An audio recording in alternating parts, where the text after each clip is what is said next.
Hello friends, वारवेट के पिछले chapter में हमने देखा था कि सियोंगजन मर चुका था, लेकिन मरते मरते उसने होबिन को दिया था जिन्हो ली के खिलाफ एक सबूत, जिसकी मदद से होबिन इसे कॉल आउट करने के बारे में सोच रहा था। इस चैप्टर की शुरुआत में हम देखते हैं कि होबिन कहता है कि गाइस, मैंने तुम्हें सारा सच नहीं बताया है।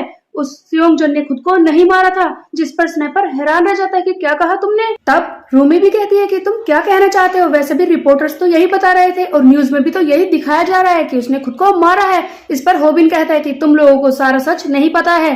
तब स्नाइपर कहता है कि मुझे ठीक से बताओ। होबिन कहता है कि जब वो मरा था तब मैं उसके साथ ही था। तुम मेरी बातों को ध्यान से सुनना, क्योंकि अब मैं तुम्हें सारा सच बताने जा रहा हूँ। और फिर धीरे धीरे करके होबिन इन्हें सारी बात बता देता है कि एक फॉरेनर किलर जिसने सियोंगजन को मारा था और सियोंगजन की बैक स्टोरी भी। तब हम देखते हैं स्नाइपर कहता है कि तुम क्या बोल रहे हो, तुमने उसे मरते हुए देखा, एक फॉरेनर ने उसे मारा और सब कुछ झूठ बोल रहा है वो। ये सब जिन्हों ली ने किया है, 244 ने, और उसके अलावा तुम भी मरने वाला थे, तुम्हें गोली लगने वाली थी। ये सब क्या बोल रहे हो। तब आगे स्नाइपर कहता है कि हम इस कंट्री में रहते हैं, तुम मुझे ये कह रहे हो कि इस कंट्री में कोई भी किसी को भी आसानी से ऐसे मार कर छुप सकता है। तब और ये बताओ कि तुम ऐसे इंसान को कॉल आउट करने के बारे में सोच रहे हो, उस जिन्हों ली को, जो किसी को भी मारने के लिए केपेबल है। अभी बीच में गायु कहती है कि तुम्हारा दिमाग खराब हो गया, तुम क्या सोच रहे हो कि तुम बुलेट्स को रोक लोगे, तुम ऐसे इंसान को कॉल आउट करने के बारे में सोच रहे हो। तभी होबिन कहता है कि हाँ, मैं भी तो यही समझाने की कोशिश कर रहा हूँ। तभी बाकी सब चिल्लाने लगते हैं कि तुम क्या समझाने की कोशिश कर रहे हो, तुम ऐसे इंसान को रोक सकते हो, उसने हमारे दोस्तों के साथ क्या किया था तुम भूल गए। ताइहुन अभी भी हॉस्पिटल में है और मांगी, वो तो बेड से उठ भी नहीं पा रहा, उसने हमें बुरी तरह से पीटा था। कहीं तुम उस सियोंगजन का बदला लेने की कोशिश तो नहीं कर रहे, भूल गए क्या उसने क्या क्या किया है। तभी होबिन कहता है कि बकवास करना बंद करो तुम सब, मुझे पता है कि मुझे क्या करना है। वैसे भी उस जिन्हों ली ने कुछ बकवास चीजें की हैं, बहुत ही घटिया चीजें की हैं, और उसे कॉल आउट करना वो डिजर्व करता है। इसी बारे में तो मेरा चैनल है, उसका सच दुनिया के सामने आना ही चाहिए। तब स्नाइपर कहता है कि ठीक है, हम तुम्हारी बात को समझ गए, लेकिन तुम ये तो बताओ कि हम ये करेंगे कैसे। इस जैसे इंसान को जो किसी को मार सकता है, उसे कॉल आउट करना इतना भी आसान नहीं होगा। तब रूमी कहती है कि तुमने तो कहा था कि वो मीडिया को भी अपने झांसे में ले सकता है, उनसे भी वो झूठ बुलवा सकता है, और एक असेंबलियन वो भी उसका साथी है, तो हम ऐसे इंसान को कॉल आउट कैसे करेंगे। उसका सच बाहर लाना इतना भी आसान नहीं होगा, क्या तुमने इस बारे में थोड़ा सा सोचा है। तब होबिन कहता है कि हाँ, मैंने इस बारे में सोचा है, हम उसे टारगेट नहीं करने वाले। तब बाकी पूछते हैं कि क्या मतलब है। तब होबिन कहता है कि मैं उसे सीधे सीधे टारगेट नहीं करने वाला हूँ, अब से मैं उस जिन्हों ली से क्लोज होने की कोशिश करूंगा ताकि उसके खिलाफ और भी सबूत जमा कर सकूं। तभी हम देखते हैं होबिन घर पर होता है और अपने आप को मिरर में देख रहा होता है और कहता है कि मैंने इतने दिनों से एक्सरसाइज की है, सारे प्रैक्टिस की है, लेकिन मेरे मसल्स फिर भी क्यों नहीं निकलते। लगता है मैंने कुछ गलत किया है, लेकिन मुझे स्ट्रॉन्ग तो होना ही होगा। हो सकता है कि मेरी बॉडी ऐसी ही हो जिसके मसल्स बन ही ना पाए, लेकिन फिर भी मुझे स्ट्रॉन्गर बनना होगा, क्योंकि मुझे उस जिन्हों ली को हराना है। हाँ, एक चीज है जो मैं कर सकता हूँ, मुझे जल्दी से सैम डेक की वीडियो देखनी होगी। तभी हम देखते हैं कि होबिन सैम डेक की नेक्स्ट वीडियो को चेक करने लगता है। वो सारे वीडियोस को धीरे धीरे करके चेक करता है और कहता है कि ये तो मैंने देख ली, अरे ये भी मैं देख चुका हूँ। हाँ, यहाँ पर तो कोई और एपिसोड है ही नहीं, उसने इतनी सारी टेक्निक्स दिखाई, लेकिन फाइनल एपिसोड वो कहाँ पर है। ऐसे कैसे हो सकता है, उसने फाइनल एपिसोड क्यों नहीं डाला। अब मैं क्या करूं, मैं स्ट्रॉन्ग कैसे बनूंगा, वो ऐसा कैसे कर सकता है। आई एम स्क्रूड, मैं ये नहीं कर सकता, उसके बिना मैं स्ट्रॉन्ग बन ही नहीं सकता। अब मैं क्या करूं। नेक्स्ट सीन में हम देखते हैं कि होबिन स्नैपर से बात कर रहा होता है। तब स्नैपर कहता है कि क्या तुम जिन्हों ली को कॉल आउट नहीं करोगे, लेकिन कल तो तुम इतना कर दिखा रहे थे कि मेरा चैनल इस बारे में है, मैं उसे कॉल आउट करूंगा, अब क्या हो गया।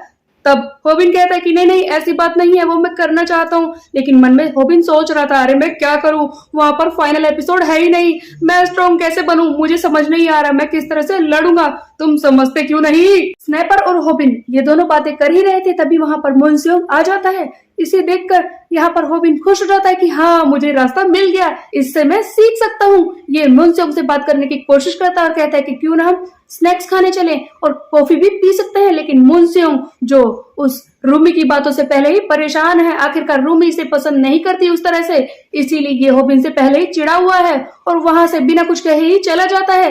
तब हम देखते हैं कि होबिन कहता है कि स्नाइपर ये थोड़ा सा अजीब नहीं लग रहा आज। तब स्नाइपर कहता है कि नहीं नहीं, ऐसी कोई बात नहीं है, ये तो हमेशा ऐसा ही रहता है। तब ये कहता है कि हो सकता है कि ये एमएमए से थक गया हो। तब होबिन के दिमाग में एक आइडिया आता है कि हाँ, एमएमए वो तो मैं सीख सकता हूँ ना। हम देखते हैं कि होबिन जाता है जिम में एमएमए सीखने के लिए। वहां पर स्टूडेंट्स जो होते हैं होबिन के पीछे पड़ जाते हैं। अरे वाह, ये तो वी हिट है, मैं तो इसका फैन हूँ। होबिन तो इनके मसल्स देखकर डर रहा था। तभी वहां पर इन सब का कोच आ जाता है जो कहता है कि ओ वी हिट हमारे जिम में, मैं तो खुश हूँ कि आप यहाँ पर आए, बताइए कि मैं क्या सिखा सकता हूँ। तब होबिन कहता है कि मुझे बस फाइटिंग सीखनी है, जैसे कि बेसिक होता है ग्रैपलिंग, स्ट्राइकिंग वगैरह वगैरह, एमएमए मुझे सीखनी है। तभी हम देखते हैं कि वो शो ऑफ करने की कोशिश करता है कोच, और कहता है कि फाइटिंग वो क्या बताने वाली चीज थोड़ी ना है, इसीलिए मैं तुम्हें यहाँ पर मारकर ही दिखाता हूँ, और पंच बैग को मारता है। तभी हम देखते हैं कि कोच सिखाना शुरू कर देता है अपने तरीके से, और होबिन ये सब देखकर खुश हो जाता है कि हाँ, यहाँ पर मैं एमएमए सीख सकता हूँ। फाइनल एपिसोड तो मेरे पास नहीं है, लेकिन कम से कम ये टेक्निक सीख के मैं काफी स्ट्रॉन्ग तो हो ही जाऊंगा। तभी हम देखते हैं कि होबिन ये सारी मूव्स देखकर थोड़ा सा अजीब महसूस करता है, और इस कोच को बीच में रोकता है, जो कि कह रहा था कि सबसे पहले तुम्हें इस तरह से मारना होगा, तुम्हें किसी के हेड पर वार नहीं करना। और तब होबिन इसे बीच में रोककर कहता है कि तुम प्रेशर पॉइंट्स के बारे में तो कुछ बता ही नहीं रहे, तुम उन्हें अवॉइड क्यों कर रहे हो। तभी कोच कहता है कि क्या प्रेशर पॉइंट, तुम किस बारे में बोल रहे हो, तुम्हें पता नहीं है कि रूल सेट होता है कि हम किसी के प्रेशर पॉइंट पर वार नहीं कर सकते, ये डेंजरस होते हैं और इससे कोई आदमी मर भी सकता है, और ये करना हमारे लिए मुश्किल है और इन्हें अवॉइड ही किया जाता है। और वैसे भी इसके लिए रूल सेट होते हैं, मैचेस में रेफरी होते हैं जो इस तरह की मूव्स होने पर लोगों को रोक लेते हैं, हम इन्हें यूज नहीं कर सकते। तब हम देखते हैं कि होबिन कहता है कि क्या अगर ऐसा है तो फिर हम किसी को मारेंगे कैसे, तुम ही बताओ। अगर हमारा ओपोनेंट हमसे काफी वेट में ज्यादा हुआ तो हम उसे कैसे मारेंगे। तब कोच कहता है कि क्या अगर ऐसा होगा तो हमारे लिए फाइट थोड़ी सी डिफिकल्ट हो जाएगी, इसीलिए तो मैचेस में सेम क्लास के वेट के लोगों को सेट किया जाता है ताकि वो लड़ सके आसानी से। तब होबिन कहता है कि इसका मतलब तो ये है कि एमएमए और फाइटिंग दोनों अलग अलग चीजें हैं। तभी जिम का कोच कहता है कि ओ एमएमए और फाइटिंग दोनों अलग चीजें हैं, वैसे तुम्हारे लिए ये कहना आसान है, तुम्हारा फाइटिंग स्टाइल ही ऐसा है, मैंने उसे देखा है। तभी हम देखते हैं कि आगे ये कहता है कि तुम्हें पता है होबिन, यहाँ पर कई तरह के लोग आते हैं, कुछ तो ऐसे आते हैं कि जो आते ही किसी को मारना शुरू करते हैं, और तुम्हें क्या लगता है कि उनके साथ जिम में क्या होता होगा। तब होबिन कहता है कि फिर जो मैंने सीखा है, मेरे कोच ने तो मुझे यही सिखाया है। और तब ये जिम का कोच कहता है कि तुम्हारा जो भी कोच है जिसने तुम्हें लड़ना सिखाया है वो एक फ्रॉड है। होबिन ये बात सुनकर हैरान रह जाता है कि क्या सैमडेक एक फ्रॉड है, उसकी मदद से, उसके फाइटिंग स्टाइल की मदद से ही तो मैंने इतनी सारी फाइटिंग जीती है। हयुनसु ली को हराया है, ताइहुन को हराया है, और पता नहीं किस किस को मैंने हराया है, वो फ्रॉड कैसे हो सकता है। तभी होबिन चिल्लाता है कि मेरा कोच फ्रॉड नहीं है, समझे तुम, उसने मुझे इसी तरह से लड़ना सिखाया है, और उसने ये भी कहा है कि रिंग के बाहर फाइटिंग एक अलग तरीके की होती है, असली दुनिया में वहां पर हर एक चीज को यूज किया जाता है। तभी हम देखते हैं कि ये जिनके बाकी स्टूडेंट्स होबिन पर गुस्सा करने लगते हैं, उसका मजाक उड़ाने लगते हैं और कहते हैं कि इसे देखो, ये हमें सिखाएगा। तभी वहां का कोच भी कहता है कि बकवास करना बंद करो तुम, और तुम लोग हंसना बंद करो। तभी हम देखते हैं कि इनमें से ही एक स्टूडेंट जो होबिन का पहले फैन था, वो कहता है कि अगर तुम्हें ऐसा लगता है कि ये दोनों फाइटिंग स्टाइल डिफरेंट है तो आ जाओ रिंग में, मैं तुम्हें दिखाता हूँ कि ये कितने ज्यादा डिफरेंट है। आजा रिंग में, मैं तुझे दिखाता हूँ कि ये दोनों कितनी अलग चीजें हैं। तभी हम देखते हैं यहाँ पर कोई आ जाता है जो कहता है कि इसकी जरूरत नहीं है, ये लड़का ठीक कह रहा है, इस दुनिया में इस रिंग के बाहर फाइटिंग बिल्कुल ही अलग होती है, फाइटिंग और एमएमए दोनों ही अलग चीजें हैं, ये बिल्कुल सही कह रहा है। ये आदमी कोई और नहीं, लोगन ग्रेसी ही होता है जो आज का है इस जिम में। वो कोच से कहता है कि मैं तुम्हें पहले ही समझा रहा हूँ कि ये दोनों अलग चीजें हैं। तब कोच कहता है कि सर आप क्या कह रहे हैं, ये अलग चीजें कैसे हो सकती हैं, इतने सालों से हमने जो सीखा है वही तो आपने सिखाया है, और अगर आप ऐसे कहेंगे तो प्रेस इकट्ठी हो सकती है, जो भी आप बातें कह रहे हैं। तभी लोगन ग्रेसी कहता है कि चाहे मैं कुछ भी कहूँ, इससे सच नहीं बदलता, फाइटिंग और एमएमए दोनों अलग चीजें हैं, इस दुनिया में अलग तरह की फाइटिंग होती है। और तभी हम देखते हैं कि ये रिंग के अंदर खड़े हुए लड़के से कहता है कि तो तुम इस बॉय होबिन से फाइट करना चाहते हो, तो बताओ किस तरह से तुम लड़ोगे, तुमने रूल सेट किए हैं, बताओ किस तरह के। Of course MMA rule sir, तो तुम गार्ड भी पहनोगे। ऑफ कोर्स सर, मैं गार्ड पहनूंगा, और ग्लव्स, हाँ मैं ग्लव्स भी पहनूंगा। तो तुम्हें क्या लगता है कि तुम अपने ओपोनेंट को मारोगे। तभी वो लड़का कहता है कि नहीं सर, मैं तो बस यहाँ पर फाइटिंग करने के लिए लड़ रहा हूँ, किसी को मारना नहीं चाहता। तब लोगन कहता है कि ये फाइटिंग तो एमएमए और दोनों ही चीजें बिल्कुल अलग हो चुकी है, क्या तुम समझे। जब हम रियल वर्ल्ड में फाइट करते हैं तो ऐसा बिल्कुल भी नहीं होता। तुम लोग मेरी बात को ध्यान से सुनो, जब हम रियल फाइट में होते हैं वहां पर ये नहीं होता कि हमें हिट किस तरफ से लगेंगे या फिर कितने जोर से लगेंगे, कोई भी हमें कैसे भी मार सकता है, हमें गार्ड्स पहनने का मौका नहीं मिलता और वहां पर कोई रेफरी नहीं होता जो आकर इस फाइट को रोक लेगा। हमें कहीं पर भी चोट लग सकती है जब तक कि हम खुद लड़ना बंद ना कर दे या फिर हम मर ना जाए, या फिर ऐसा हो सकता है कि हमारा ओपोनेंट हम पर दया करके ही हमें छोड़ दे।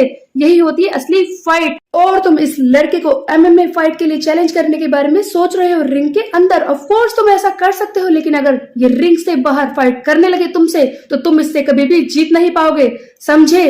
तो जाओ यहाँ से, क्योंकि मैं इस बॉय हॉबिन के साथ अकेले में बात करना चाहता हूँ। सभी लोग वहां से चले जाते हैं। तब ये लोगन ग्रेसी कहता है हॉबिन से कि लॉन्ग टाइम नो सी। तभी हम देखते हैं कि हॉबिन कहता है कि आपको कोरियन आती है? उस वक्त तो आपसे बोली नहीं जा रही थी। तभी लोगन कहता है कि ऑफ कोर्स ये मुझे आती है, थोड़े टाइम के लिए मैं इसे भूल गया था लेकिन ये फिर से मैंने दोबारा सीख ली है। तभी लोगन कहता है कि तुम्हें मुझे बताने की जरूरत नहीं है कि तुम यहाँ पर किस लिए आए हो, क्योंकि ये बात तो मैं पहले से ही जानता हूँ। तुम उस फाइटिंग टेक्निक सीरीज के फाइनल एपिसोड के लिए यहाँ पर आए हो ना। ये बात सुनते ही हॉबिन हैरान रह जाता है कि इसे सच कैसे पता है और इसे उस सीरीज के बारे में कैसे पता है और एपिसोड के बारे में भी, कि वो फाइनल एपिसोड उस सीरीज में है ही नहीं। सो गाइस, क्या लगता है ये लोगन ग्रेसी इतनी सारी बातें कैसे जानता है? ऑफ कोर्स ये बात तो जिन्होंने सीरीज पढ़ी है वो जानता ही होगा कि लोगन इसका कोच नहीं है, सैम टैग कोई और है, लेकिन ये उससे रिलेटेड कैसे है ये बात भी वो लोग ही जानते होंगे जिन्होंने आगे सीरीज को पढ़ा है। तो जिन्हें नहीं पता वो कमेंट करके बताएं कि क्या लगता है। बात करें आगे की स्टोरी की तो let's continue in next chapter. तब तक के लिए मेरे चैनल को सब्सक्राइब कर ले, बेल के आइकन को कर दे प्रेस। फिर मिलता है, बाय बाय।